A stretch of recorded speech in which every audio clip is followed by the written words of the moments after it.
Back on Closer Look across the Village Media Network and, of course, wherever you get your favorite podcasts. We're all over the place. Instagram, TikTok, Facebook, X, YouTube, you name it. TikTok.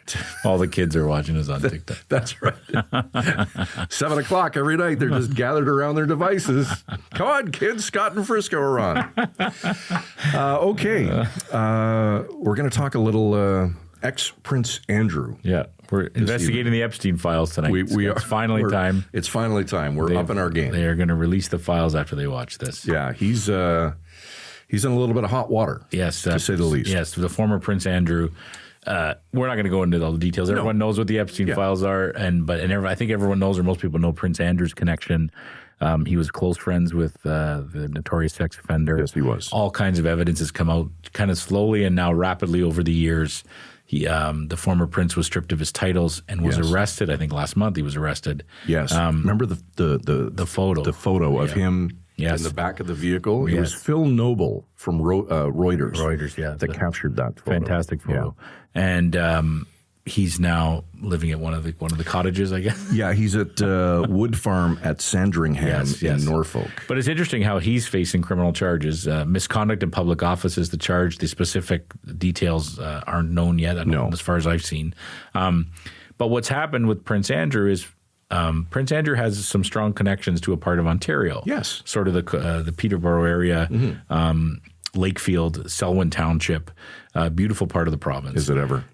In 1977, when the prince was 16, he attended Lakefield College School, which is a very prestigious private school, still is. Yeah. And it was huge news at the time. Like the Toronto Star was trying to stake him out, trying to find him out as they would. I think he did a meeting with the premier at the time, and there's old photographs of 16-year-old Prince holding court. Wow. Like this was a big deal that the Queen's son was coming to spend. I bet. He called it life-changing 6 months for him. It was he discovered his love of the outdoors, paddling, canoeing. And he maintained a lot of friendships from those days as well. Yes, he did. And So he remained very connected to his old alma mater, and they named an island after him, a small island in Selwyn Township, Prince Andrew Island, and the other one was named after the school he went to in Scotland. Two things. Right. But the whole thing is this whole area at the time in the 70s, late 70s, was buzzing with the fact that the prince was here going to school, and it's never really left that. It's been something they've been, they were proud of for a long time. Mm-hmm. He still came back and visited. He went to events at the old school. He did, yes. So he was very connected. And now, with all that's happened, obviously, he's quite a disgraced figure. A lot of thoughts going into, do we still want to have this island named after him, the association example? Yeah. And so there's a move afoot in Selwyn Township to change the name of this island and the other island as well. And it sort of speaks to a bigger question of, like how we honor people, right? We've seen this with some schools. We've seen this. And I know with Prince Andrew in particular, there's schools in the province, there's streets in the province named after him. Yeah. So other communities are kind of going through the same thing. So the mayor, who's lovely in Selwyn Township, she's been called by everybody, Scott. Like every media organization. You can imagine the British News has called her. New York Times phoned her. She's done tons of interviews, and I actually reached out to her and said, hey, can you chat with us about it? And of course, we're the pinnacle, right, of all those media organizations. So she said, of course I'll come on Closer Look. Doesn't everyone? Yeah, who are you again? And so she's going to join us today and talk about sort of where we were in 1977 with the former prince and where we are in 2026. For decades, they've been two quiet specks of land in the Otonabee River, barely noticed by anyone. But now those tiny islands in Selwyn Township, just north of Peterborough, have become part of a much bigger debate about who or what we choose to honor on the map. One of those islands is named after the now ex-Prince Andrew, who spent 6 months as an exchange student back in the 1970s at nearby Lakefield College School.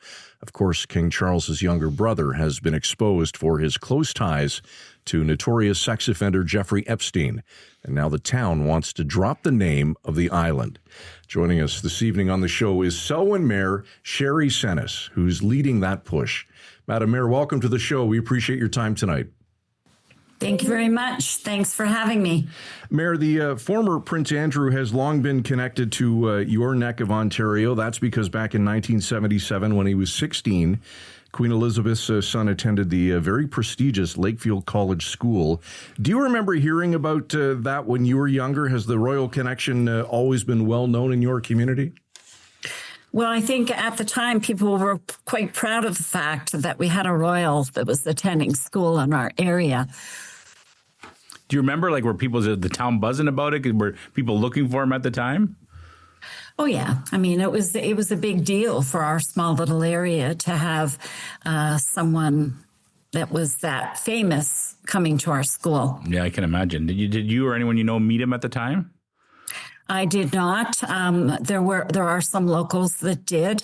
There are still people that went to the school or were running the school that paddled with him down the Otonabee River. Yes. So is that how these islands were named? Out of the, like, did you know the process of how that came to be? Can you tell us that story? Yes. There was an application that was made in 1978 to change the name of one island to Prince Andrew Island and the other one to Gordonston. Mm-hmm. Gordonston was a school that both the former prince and King Charles went to in Scotland. Mm-hmm. So it happened pretty quickly. People were like, yeah, we're on board with that. Let's do it. Yes. And are there actually, I think I've seen pictures, are there actually like a plaque on the island if you get there? Is there something? So there's nothing on there that signifies that this is Prince Andrew Island? No. So how would people even know? Like, is it in a paper in City Hall somewhere, or how would people even know? Well, you know, there is at the township hall, there is papers that show that. But for the most part, it happens that long ago that there are a lot of locals that are here now that had no knowledge that that was the name of either of those islands. I see. So more word of mouth at the time, people knew, and it maybe kind of got forgotten as the years went on. Yes, for sure. All right. The Jeffrey Epstein scandal and Andrew's connection to it has slowly been exposed over many years. Did people start to feel that in your township, Madam Mayor? Not really, because again, there wasn't the local knowledge was smaller because it happened in the distant past, and quite frankly, I didn't know that was the name of the island until I was called by a reporter from the Globe and Mail in Ottawa, wanting to know what we were going to do about it. Oh, that's interesting. How long ago was that? That was back in November when he was stripped of his title. Mm-hmm. I got a phone call and I said, I'm sorry, I can't continue the conversation until I do some fact checking. Good for you. So, and then I found out from staff, yes, indeed, we had two islands that were named this way.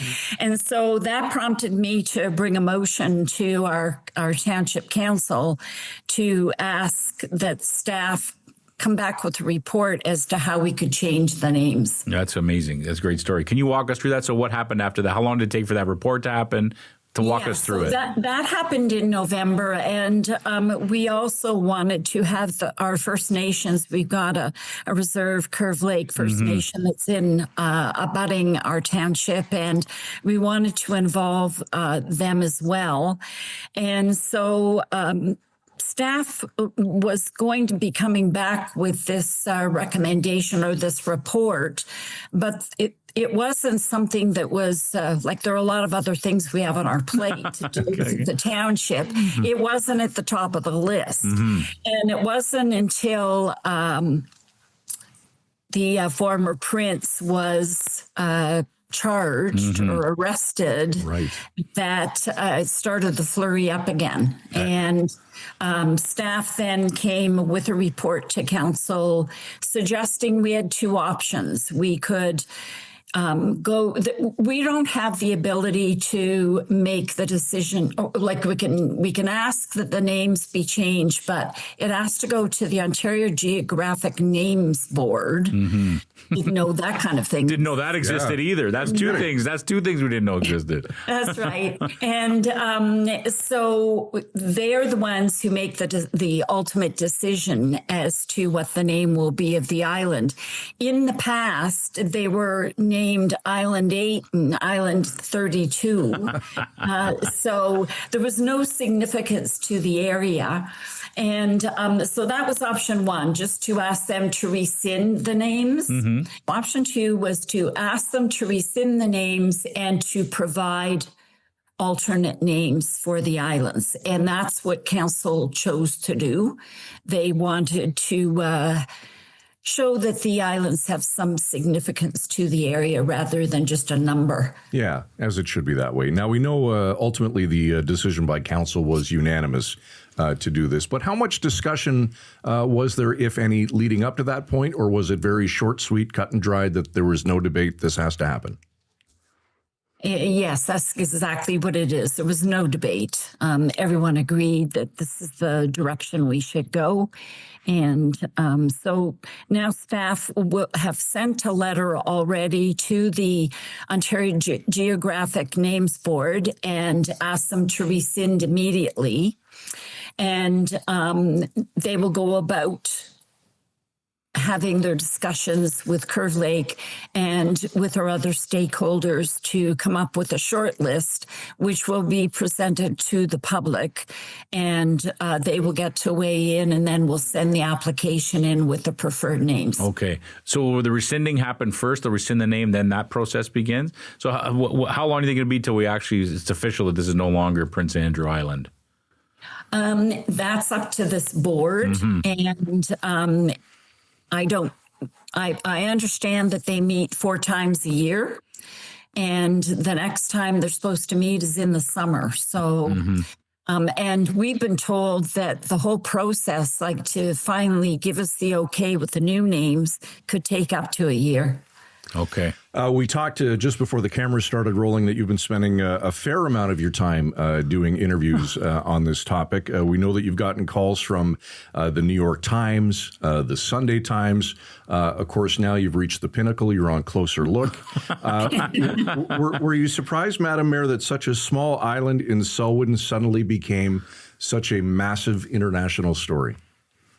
Yes, I was quite surprised, and I wasn't sure if that just was because it was a slow news week or it was, something that a lot of people really are interested in. I really think that people are interested in seeing what direction we go with this. Yeah, it's definitely not a slow news week. We don't have those anymore, unfortunately. It feels like it's crazy every minute of every day.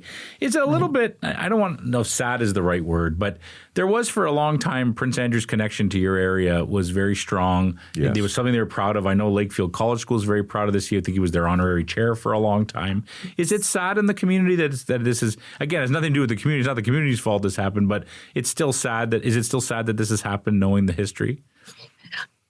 I'm sure there are some people who feel that way, but for the most part, I've heard the feedback I'm getting from residents is let's just move on with this and get it done. Yeah, this is the way. This is the way to do it. Other communities are kind of dealing with this as well because there's Prince Andrew schools. I think in one community there's Toronto. There's streets named after. Are you hearing from other municipal officials in the province asking how you're doing this or looking for advice? No, everybody goes about it in a different way. If we had a street named Prince Andrew Street, we could change that ourselves. We don't have to go through another body to give us the okay. So, people will be dealing with it in different ways depending on what the situation is. That's right. Well, they always say that all publicity is good publicity, right? So here's an opportunity. We have you on the show. Tell people about Selwyn Township. Why is it a great community? Why should they maybe come visit? Oh, Selwyn is a wonderful community. We're a population of about 18,000 people. We're surrounded by on three sides by lakes. So it's a great place to come any time of the year, especially in the summer, because you can go boating and swimming and fishing and canoeing and kayaking. And people do come. We have a good tourism coming to our area. We've got some good employment as well. There are some good-sized companies that have located here. And of course, we're very close to a college and a university. So I think we're well situated for people to come live here and work here and play here. That's amazing. It's good. Yeah. So a lot of people around Ontario will hear this podcast every night. They listen to it, they watch it, so maybe they didn't know about Selwyn Township. So that's something. Is it fair for me to ask you, Mayor, whether you have an opinion or a thought on what you hope happens to the former prince with these charges that have been laid against him? I'd rather not say. That's probably a smart move. All right, Madam Mayor, before we let you go, anything else that we didn't touch on that we should have? No, I appreciate what the media is doing because it's something I hope we never have to go through this kind of thing again. Mm-hmm. But it just shows you that, things come up that no one has any idea that these kinds of things can come to pass. So, yeah. You never know. Be ready for everything, don't you? Well, obviously, you're a nimble mayor. You're able to pivot and deal with whatever's coming your way. That just made me think of another question. What have the people in the community been telling you? They're obviously seeing you on the news a lot more about this particular story. Are they giving you kudos for the way you're handling things? Oh, yeah. What do they say? Give me a good story. What are they saying to you when they stop you on the street about this? No, well, it's just as you said, they're saying, "Oh, you're really becoming famous, right?" So.